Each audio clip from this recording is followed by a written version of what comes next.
কি করছিস তুই এসব? তুই কি ভুলে গেছিস আমি তোর বড় বোন? আপু, আমি আজ তোমার কোনো কথাই শুনব না। রাতুল, তুই আমার ভাই, আর ভাই বোন কখনো এসব করতে পারে না। চুপ থাক, তুই আমার বোন হ, আর যাই হ, আজ আমার মাথা নষ্ট। আমি আজ কোনো বাধা মানব না। তারপর আমি আমার ছোট ভাইয়ের কাছ থেকে কিছুতেই রেহাই পেলাম না। আমি যখন ঘুমিয়ে পড়লাম তখন আমার বিছানায় এসে আমার সাথে যা করলো তা শুনলে তোমাদের মাথা ঘুরে যাবে। তাহলে আসল ঘটনাটি শুরু করি। আমার নাম রাতুল, আমি খুবই একটা স্মার্ট ছেলে। ছোটবেলা থেকেই আমি আমার বড় বোন নিপার প্রতি দুর্বল।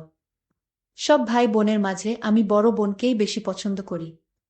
বড় ভাই, মেজ বোন, ছোট বোন আর ছোট ভাই সব এক দলে থাকলেও আরেক দলে শুধু সেজ ভাই, আমি আর বড় বোন নিপা থাকি।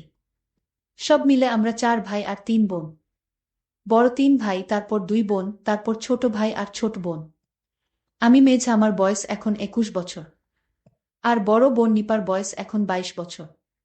এ কাহিনীর শুরু আমাদের জন্ম থেকেই। আমরা গ্রামের বড় জমিদার ঠাকুর বাড়ির বড় ছেলের ঘরের ছেলে মেয়ে। ছেলে মেয়েদের মাঝে ছেলেবেলা থেকেই সবচেয়ে সুন্দরী নিপা আপু। আর তার সবচেয়ে বড় ভক্ত আমি। সে যেখানে যায় আমিও তার পিছে পিছে যাই। সব বাচ্চাদের সাথে ওর জন্য মারামারি করি। এমনকি বাড়িতে বাকি ভাই বোনের সাথেও দুজনে দল পাকিয়ে ঝগড়া করি। নিপাকে শাসন করলে বড় দাদাদের সাথে আমার মারামারিও বাধে। নিপার যে কোনো কথা আমি ফেলতে পারি না, সব বায়না মেটায় আর বড় হয়ে আমাকে নিপা ছেলেবেলা থেকেই শাসন করে। কিন্তু বড় হবার সাথে সাথে আমার এই বোনের প্রতি এক অন্যরকম ভালোবাসার সৃষ্টি হলো। দিনে দিনে নিপা যেমন সুন্দরী হতে লাগলো, আমিও তাকে দেখে অবাক হতে লাগলাম। যে বয়সে আমার বন্ধুরা পাড়ার অন্য মেয়েদের নিয়ে ভাবত, সে বয়সে আমি নিজের বোনকে নিয়ে ভাবতাম। অবশ্য পাড়ার বেশিরভাগ পুরুষের নজরেই নিপার রূপের উপর পড়ত। কিন্তু ভাই বলে আর সব ছেলেরা যেমন প্রকাশ্যে কোনো মেয়েকে নিয়ে নোংরা কথা বলতো, কিংবা প্রকাশ্যে মেয়েদের দিকে তাকাতো, তেমন কিছু আমি করতে পারতাম না। বরং কোনো ছেলে তার বোনের দিকে নজর দিলে পরে তাকে ভালো করে ধোলাই করতাম। মেয়েরা ছেলেদের আচরণ বেশ ভালোই বোঝে। নিপা আমার এই নতুন পরিবর্তন ধরতে পারেনি। তা কিন্তু নয়। সে বোঝে আমি তার এতটাই ভক্ত, আর তাকে এতটাই ভালোবাসি যে তার প্রেমেও পড়তে পারি। কিন্তু এই প্রেমের কোনো সমাধান নেই। কারণ সে আমার বোন। আমার বোনের হাতের রান্না ছাড়া আমি ভাত খেতে পারতাম না। বোন হিসেবে অনেক ভালোবাসি, তাই বেশি কিছু আশা করি না। বরং ওর মতো একটা বউ হলেই হলো আমার। যদিও তা আমি আর কোনোদিনই খুঁজে পাচ্ছি না। দেখতে দেখতে নিপা কলেজে উঠে গেল। আর নিপা আপু দিন দিন সুন্দরী হতে লাগল। এদিকে আমাদের এই এলাকায় জাতিভেদ যুগ যুগ ধরে এক বড় সমস্যা। আমি এই জাতভেদের বিরুদ্ধে রুখে দাঁড়াই। বামপন্থীদের পক্ষে চলে যাই। ফলে আমার সাথে জমিদার ঠাকুরদার বিরোধ বাধে। এরপর আমার বাপ ভাই সবাই আমার বিরুদ্ধে চলে যায়। ঠাকুরদার চাপে আমি বাবা মাকে ত্যাগ করতে বাধ্য হই। আমি মা, মাসি, বোন আর বড় বোন নিপার কাছ থেকে বিদায় নিয়ে কলকাতা চলে আসি। এখন আমি সেখানে বিশাল বড় কোম্পানির ম্যানেজার। নিপা পরিবারে একা হয়ে যায়, ওর বয়স তখন 24 বছর। রোজ 2 গ্রাম পেরিয়ে কলেজে পড়তে যায়। এর মাঝে এক সুদর্শন ছেলের সাথে তার প্রেম হয়ে যায়। ছেলেটা চেন্নাইতে ডাক্তারি পড়ে। দুজনে পালিয়ে বিয়ে করে। জমিদারের ভয়ে ছেলেটার পরিবার গ্রাম ছেড়ে পালিয়ে শহরে এক বস্তিতে আশ্রয় নেয়। অনেক কষ্টে ছেলেটা পড়া চালিয়ে যায়।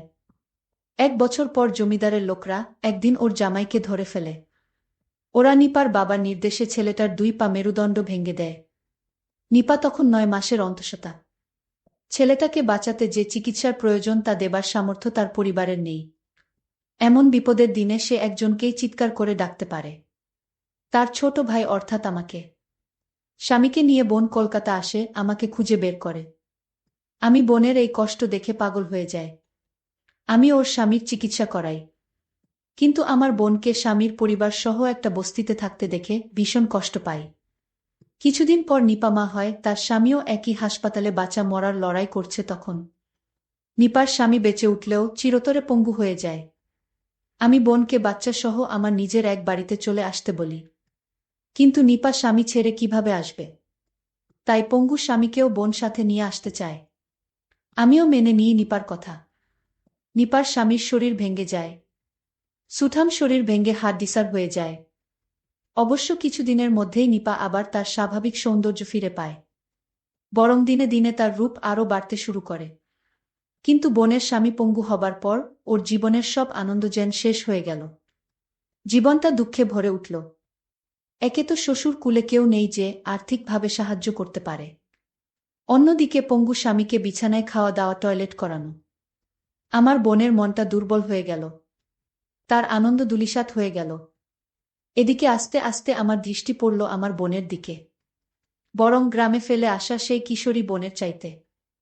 এখন আমার বোনকে অনেক সুন্দর লাগে, কিন্তু মনের মাঝে অনেক দ্বিধা কাজ করে। এই দোটানা কাটিয়ে অবশেষে সিদ্ধান্ত নিয়েই ফেলি, যা হয় হবে, একবার বোনকে এইটুকু নিশ্চয়ই আমি আদায় করতে পারব বোনের কাছ থেকে। এটা করে আর ওর কোনো ক্ষতি হবে না, বরং ওকে সহ ওর বাচ্চাকে স্বামীকে ভরণ পোষণ করার গুরু দায়িত্ব যখন আমি পালন করেছি, তাই আমি বিশেষ কিছু দাবি করতেই পারি। আমি ভেবে নিলাম আমার বোনকে আমি বলবো আমি তার কাছে কি চাই। আমি আমার বোনকে বলতেই হবে, তাছাড়া আমার মনকে আমি স্থির করতে পারছি না। নিপার চোখে আমার এই পরিবর্তন ঠিকই ধরা পড়ে, কিন্তু আমি এখন তার একমাত্র গুরুজন, তার উপর অনেক দাবি আছে আমার। ছোটখাটো বিষয়ে আমাকে আর কিছু বলতে পারে না আগের মতন। আস্কারা পেয়ে আমি আরও এগিয়ে যাই।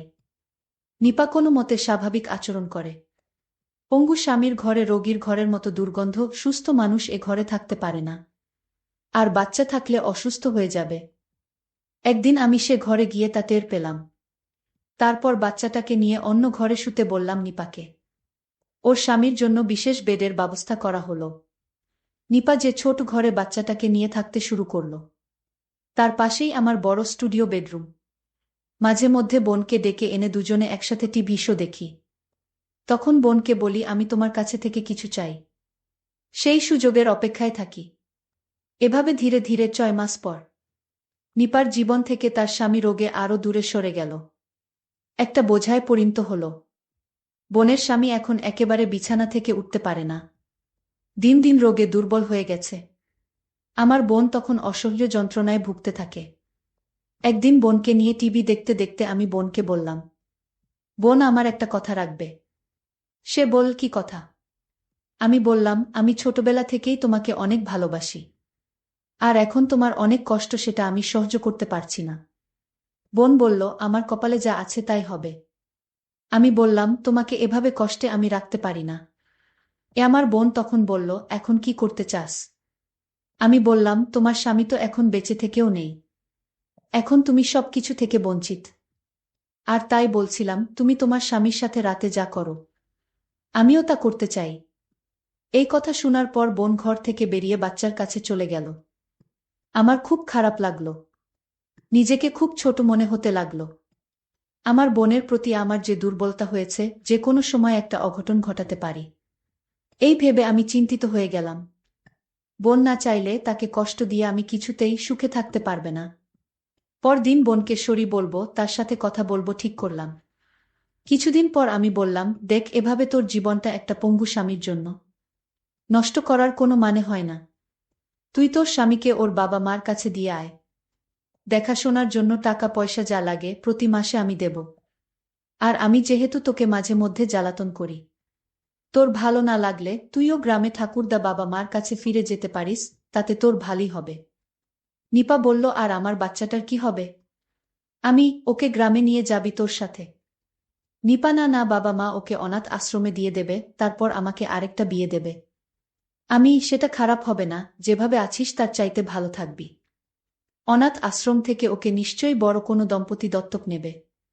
নিপা, আমি হয়তো ভালো থাকব, আমার বাচ্চার জীবনটা নষ্ট হয়ে যাবে। খারাপ কোনো লোক নিয়ে চাকর বাকর বানালে কি হবে? আমি, সেটা ভাবিনি আমি। আরেকটু বড় হোক, তারপর ভাবা যাবে। নিপা, আমি এখানে থাকাতে তোর খুব অসুবিধে হচ্ছে তাই না রাতুল? অনেক টাকা খরচা হচ্ছে। আমি, না না, তুই যা ভাবছিস তা না। তুই এখানে থাকলে আমি খুশিই হব, কিন্তু আমার ব্যবহারে তুই কষ্ট পাস এটা আমি চাই না। নিপা, তুই একটা বিয়ে কর না রাতুল। আমি হঠাৎ এই কথা শুনে কাশতে লাগলাম। আমি, কেন বিয়ে করব? কেন অন্য কোনো মেয়ে এসে তোকে এভাবে বাচ্চা আর স্বামী নিয়ে নিজের সংসারে থাকতে দেবে ভেবেছিস? নিপা বলল, আমি চলে যাব গ্রামে, বাচ্চাটা কাউকে দিয়ে দেব। সুন্দরী একটা বউ হলে তখন আমাকে না জ্বালিয়ে ওকে জ্বালাবি তুই। আমি চলে যাব, বাচ্চাকে দিয়ে দেব বললেই হলো, এত সহজ? যত সব বাজে কথা। অন্য মেয়েকে দিয়ে আমার হবে না, আমার শুধু তোকে চাই। তুই কি পাগল হয়েছিস? আমি আর তুই ভাই বোন। ভাই বোনের মধ্যে এসব হয় না। হে, আমি পাগল হয়ে গেছি। আমি ছোটবেলা থেকেই আমি তোমাকে অনেক ভালোবাসি। ভাই এসব কেউ বলে না লক্ষ্মী ভাই আমার। তোকে আমি খুব সুন্দর দেখে একটা বিয়ে করাবো। তাও ভাই তুই এখন এসব বলিস না। তুই আমার ভাই। আমি মানি না ভাই আর বোন হোক, আমি তোকেই চাই। নিপা বলল, কি যে বলিস না তুই রাতুল। আমাকে দিয়ে তোর বউয়ের কাজ হবে নাকি? বিয়ে তো একদিন তোকে করতেই হবে। আমি অনেক হয়েছে নে, বিয়ে যেদিন করব সেদিন দেখা যাবে। করছি না তাই তুই তোর বাচ্চাটা নিয়ে এখানে ভালোই আছিস। খাল কেটে কুমির আনার দরকার কি তোর? তোর চাইতে সুন্দরী কোনো মেয়ে আছে নাকি যে বিয়ে করব? নিপা ধ্যাত, দেখ রাতুল, আমার সাথে অমন অসভ্য কথা বলবি না। নিপা লজ্জা পেয়ে অথবা রাগ করেই ঘর ছেড়ে বেরিয়ে গেল। ছোট ভাইয়ের এই আবদার আমার আর ভালো লাগে না। আমি যে এখন কি করি? পরদিন রাতুল অফিস থেকে ফিরে বোনের ঘরে গেল খাবার দিতে বলবে বলে। আমি খাবার দে নিপা। নিপা আসছি রাতুল, বাচ্চাটাকে ঘুম পাড়িয়ে। তারপর বোন আমাকে খাবার দিল। খাবার পর আমি বোনকে আমার ঘরে আসতে বললাম। বিছানায় শুয়ে কি করতে বলবো সেটা ভাবতে লাগলাম। আমি বললাম, আমার মাথাটায় আজ প্রচণ্ড ব্যথা, আমার মাথাটা একটু মালিশ করে দিবা। আমি আমার ভাইয়ের মাথায় মেসেজ করে দিচ্ছিলাম। ভাই তখন বলল, বোন তোর হাতে জাদু আছে। তুই আমার মাথাটা একটু মালিশ করে দিতেই মাথার ব্যথা চলে গেছে। তারপর আমি ঘুমিয়ে গেলাম। রাত যখন 2টা বাজে তখন আমার ঘুম ভেঙে গেল। আমি দেখলাম আমার বোন ঘুমিয়ে আছে। আমি আমার বোনকে দেখে আশ্চর্য হলাম। মনে হয় আল্লাহ নিজ হাতে তাকে বানিয়েছে। আমি আর কোনো কিছুই ভাবতে পারছি না। আল্লাহর সৃষ্টি কত সুন্দর। আমি আর কিছুই না ভেবে আস্তে আস্তে বিছানা থেকে উঠে বসলাম। আমি দরজাটা লক করতে ভুলে গেছিলাম। আর তাই দরজার কাছে গেলাম। দরজাটা লক করে আবার বিছানায় এসে বসলাম। তারপর আমি তার ঘনিষ্ঠ হতে শুরু করলাম। বোন তখন বিছানা থেকে উঠে আমায় বলল, কি তুই এখনো ঘুমাসনি? আমি বোনকে বললাম, আমার কিছুতেই ঘুম আসছে না। আমার বোন বলল, তাহলে কি করলে তোর ঘুম আসবে শুনি? আমি বললাম, আমি তোমাকে বউ হিসেবে দেখতে চাই। তাহলেই আমার ঘুম হবে। ঠিক আছে, তুই জানতে কি না জানিস না। আমি তোর আপন বোন না। আমাকে অনাথ থেকে তোর বাবা নিয়ে আসছিল। তোর বাবা একজন দয়ালু মানুষ। আর তাই আমাকে একদিন রাস্তায় কান্না করতে দেখে আমায় তোদের বাড়িতে নিয়ে আসে। আমার বয়স তখন 5 কি 6 হবে। আমার মা বাবাকে আমি জানতাম না। আর তাই তো আমি আমার বাচ্চাকে ছেড়ে আমি নতুন বিয়ে করতে পারবো না। তাকে অনাথে দিতে পারবো না। অনাথে থাকার কষ্ট আমি বুঝি, কারণ আমি অনাথে ছিলাম। আর তাই আমিও তোকে চাই। তুই আমার পাশে থাকলে আমার সন্তানটাকে মানুষ করতে পারবো। আর তাই তোর প্রস্তাব আমি মেনে নিলাম। বন্ধুরা, আজকের গল্পটি কেমন লাগলো তা অবশ্যই কমেন্ট করে জানাতে ভুলবেন না। আর এরকম নতুন নতুন ভিডিও পেতে আমার চ্যানেলটিকে সাবস্ক্রাইব করে পাশে থাকবেন। ধন্যবাদ।